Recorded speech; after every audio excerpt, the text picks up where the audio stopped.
We are back. Just want to make sure the cell phone continues on because I had one of my phones that doesn't does not continue to record after 10 minutes or 20 minutes or something. So I just limit these to about 20 minutes, and I'll just have to put them all together and go that route. So now we've got a pretty tight power supply. That's good. That's what I want.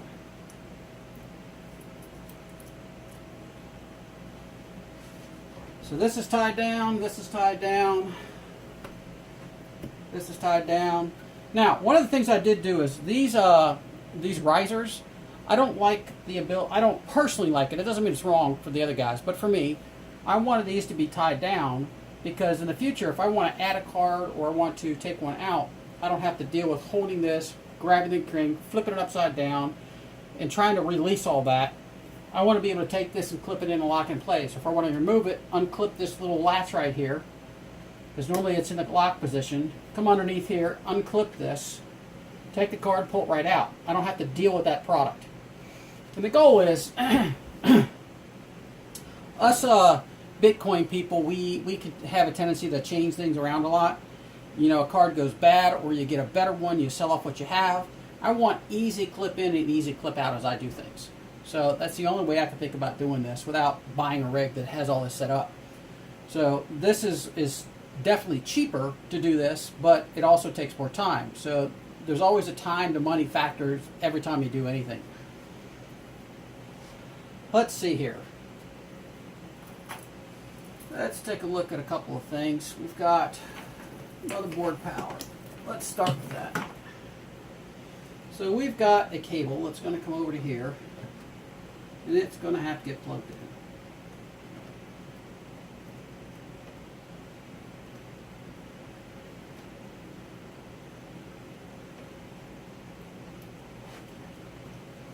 These are definitely always a pain. There it goes. There's a little clip in the back, and when you do it, you'll know that you've done it, and it sounds right.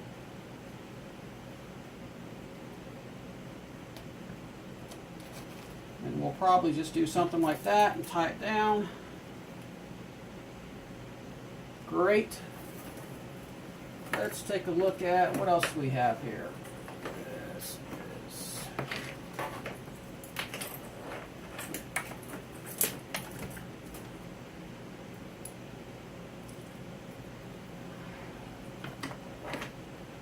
I'm looking for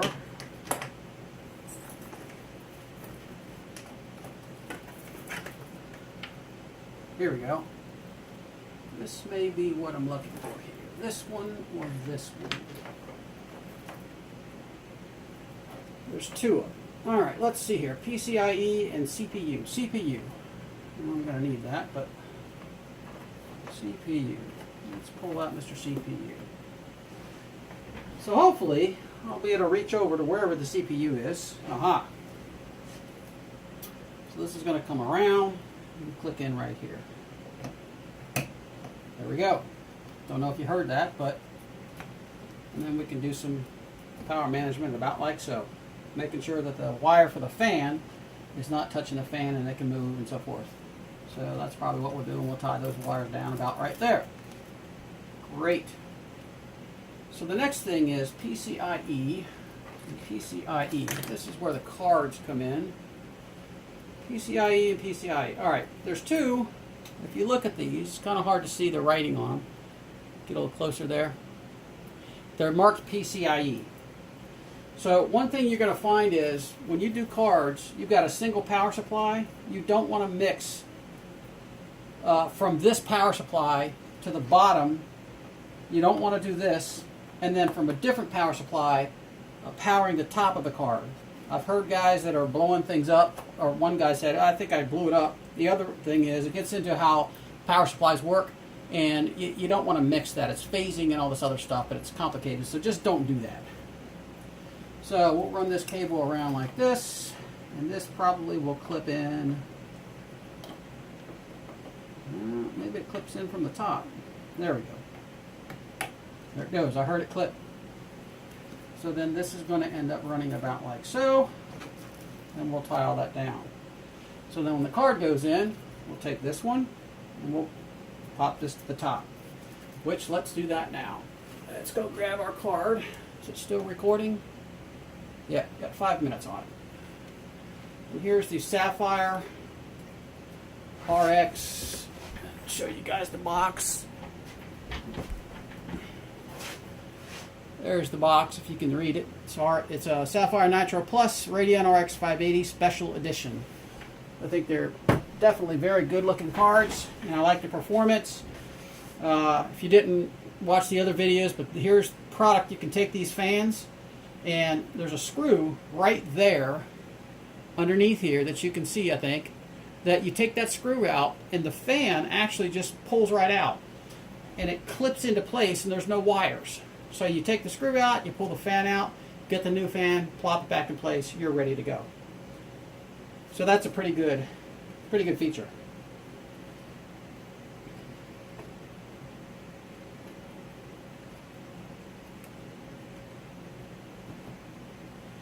Alright, let's get that clipped into place. So the card's installed. Now the next thing I'm going to do is the very front of this rig. It's going to have this coming across, and I'm going to have to assemble this properly, but this is how we're going to do this. The purpose of this piece of wood here that I've got is actually to keep the cards from moving left and right. Locking the card down keeps the card locked in place this direction, and this keeps it locked in place that direction. So it's not going to move or go anywhere. So it may have did that a little bit out of turn, but let's see about getting this. Let's see, we've got, all right, we need the other two. Must have, we're gonna have to combine these two together. And you'll notice it was separate, and now you have to put the two together, kind of make it as one, and then plug it in. And then you'll hear that clip. There it goes. That's what I wanted to hear.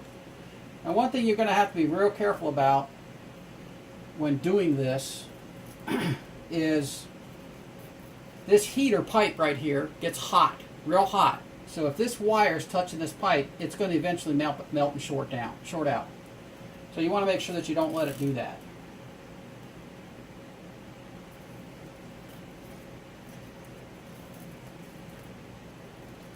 So we can get some pretty good wire management here. Let's see here. I think what I'm going to do next is attach these pieces so I can put the support in the fronts. So let's get this one done. Scoot this over just a bit. And what I did is, you guys aren't going to be able to see this, but these blocks I cut, and just to give you a dimension here, the blocks are exactly 4.5 inches high. And it has to be 4.5 inches high for the thickness of this. When I assemble this, these two guys to go together, and it sits right up underneath these cards, for the most part. I found it impossible to make it exact, but it's good enough to where when I run the screws down, I can lock it down where it keeps it in place. And you can always add washers. If you ever have any washers that you can get up at Lowe's, there's small ones like this. You can always add it to a screw like this. When you lock it down, it actually causes the screw to not be able to go all the way down, and it adds spacers between here and there or wherever you need to add it. So that's an easy enough thing to fix with.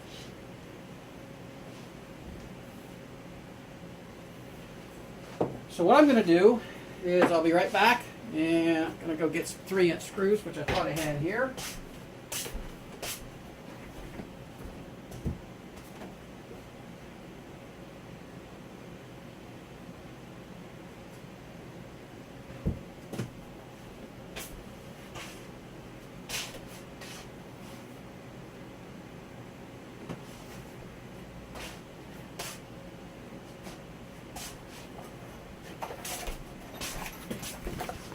Just to let you know, the kind of screws that I'm using are drywall screws. And for running, attaching these, this board is 1/2-inch board. So we're going to end up running these up in here through the 1/2-inch board, kind of like this. So it'll be a very strong connection. Should never have to worry about strength.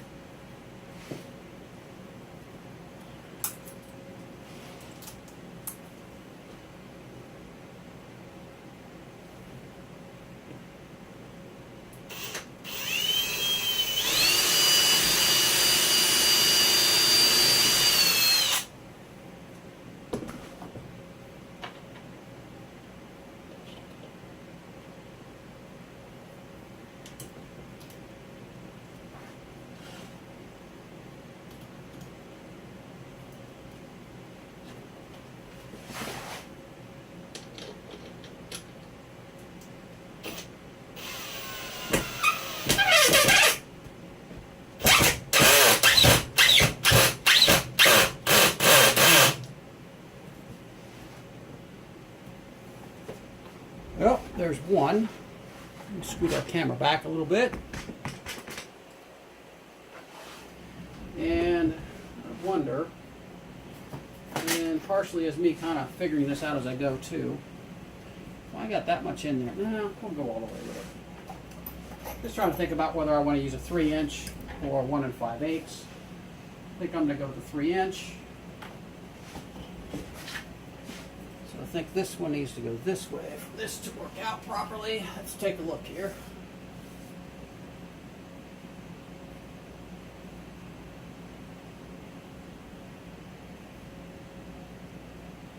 Yeah, that's about what's going to be needed.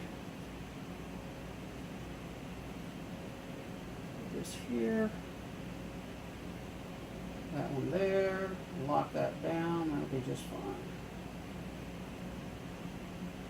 Yep. All right. There we go. That's going to work out pretty good. So where is our 3-inch? There it is.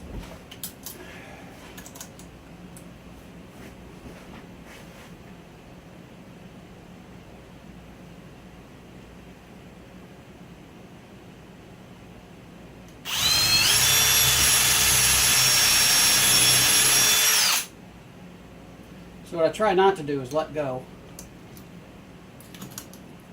of the connection, because sometimes you'll lose the hole and the holes won't line up properly, and then you have to start all over again, which is kind of bad, continuing to drill holes up into a 2-inch.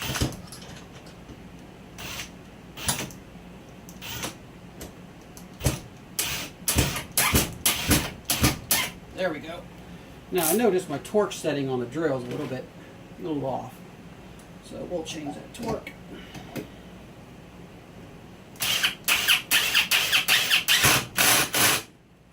That's what I wanted to hear. Now that that's assembled, I can scoot this back. That's a little bit on there, but there, well, such is life. And every other rig I build from this point forward is going to be better and better and better. So don't be afraid of not getting things right the first time perfectly, because you're not. You got to do things a couple times. So let's go with 1 1/4 on the ends, because we don't really need real long ones. And in this case, I'm going to use washers, because this wood is kind of like a pine, spruce pine fir, and it's not designed to handle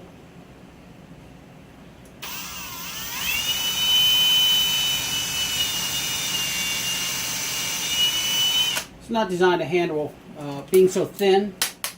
If I try to wrench that down and crack, it'd split it right open. But if you have a washer right up underneath the head like that, it have a less tendency to crack and split the wood.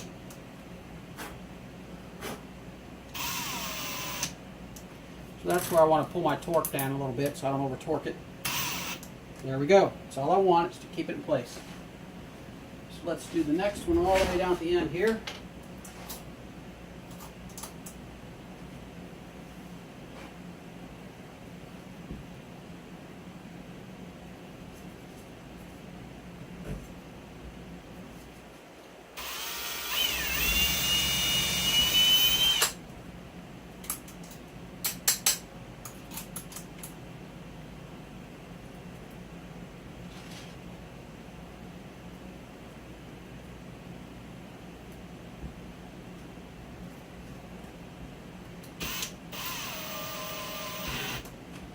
There we go. Beautiful. So that worked out pretty good. So when I go to lock this down,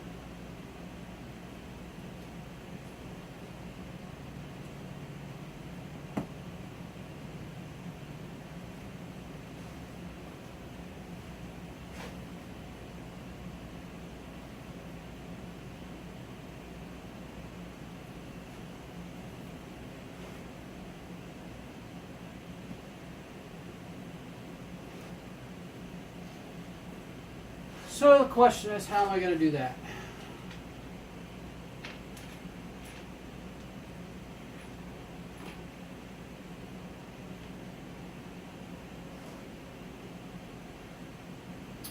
Let's try this.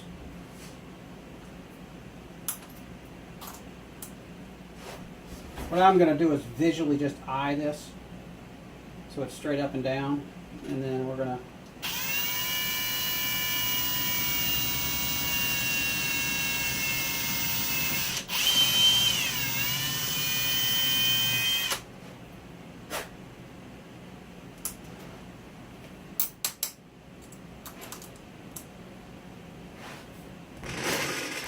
pull you guys just a little bit closer. Let's try this. Don't forget your torque setting.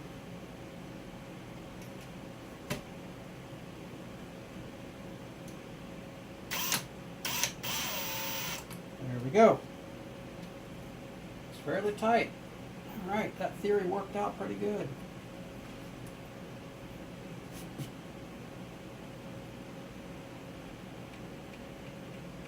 Yep, pretty tight. Okay, the next card's going to go in. And this is a Zotac 560, I think. Just a minute. Let me look at my cheat sheet here. I don't have it marked, which is what I'm going to do. It is a NVIDIA GeForce GTX 1050 Ti. 1050 Ti. So let's get that 1050 Ti.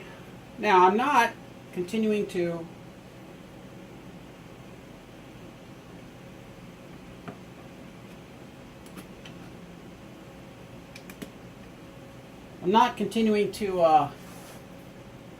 turn the machine on, get a card to work, turn it off, turn the machine on, get the other card to work, turn it off, because all of this was already assembled in that other machine, so I don't need to do that.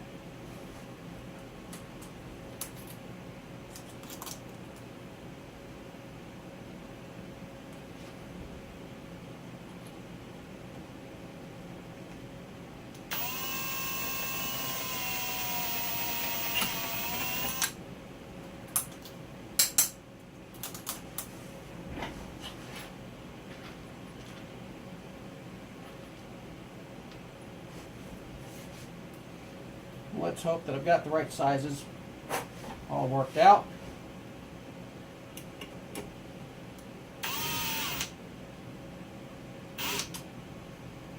That feels pretty tight.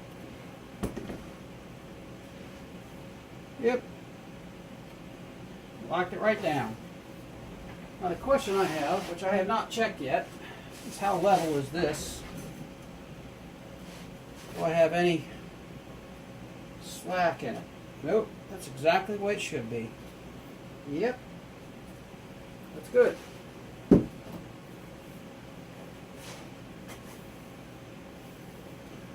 Well, that takes care of that. Now this particular card does not need a power to it. The only power I need to do is power the card, the riser itself.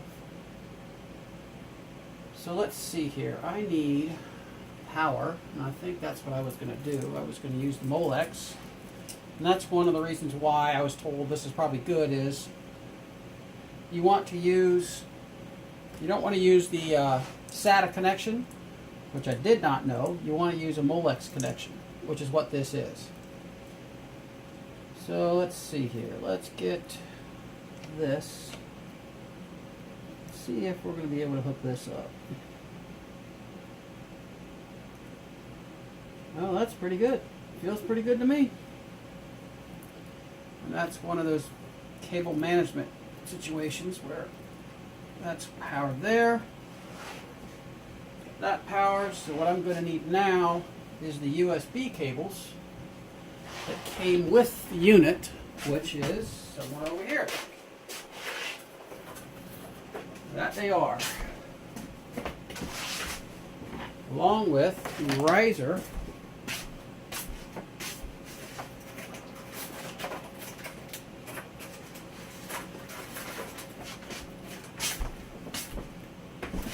what I bought was the riser card. This is an actual card. Let's see. It's going to go in like this, but you can see it. You'll notice it actually has 4 connections. So I don't actually have to have the little piece that goes with it. This gets clipped in just like that into the board.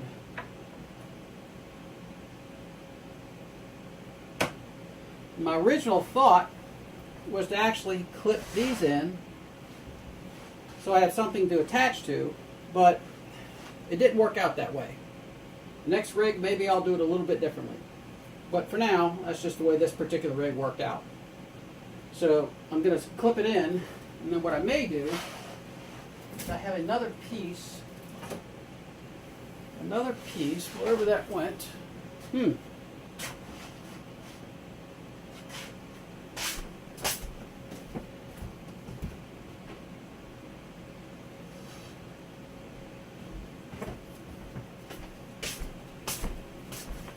Got parts kind of all over the place. First time you do it, that's what's going to happen. What I may end up doing is something like this, which actually that's going to work out pretty good. So I end up cutting a piece here, run a screw here, and now it attaches it. So you put 2 screws. You know, I may do that just right now. Not the more I think about this. One of the other things I did, this particular motherboard has the ability to slide in a GPU right here. So if I get another Sapphire, I've got designed to have 4 GPUs on this side and 4 GPUs on this side. One can be clamped in the center, which actually gives me a total of 9 GPUs for one rig. I'm pretty happy with that, to get 9 GPUs out of one motherboard.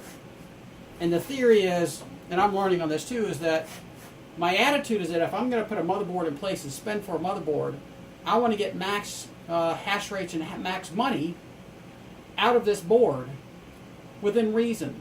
I've seen some guys do, 19 potential GPUs off one motherboard, and I thought, man, I don't know, that just seems wrong. But it may not be.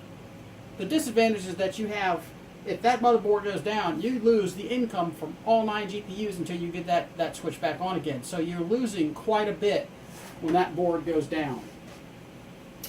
But there's always 3 of this and 4 of another, and everybody's got a thinking process that goes along with all this stuff. So, all right, that's seated. So let's do this. Let's mark this. I'll be right back. We'll pause this. Okay, I think we're back. We're at 23 minutes, I guess. Should probably stop. I'll tell you what, I'm going to stop this and start over again.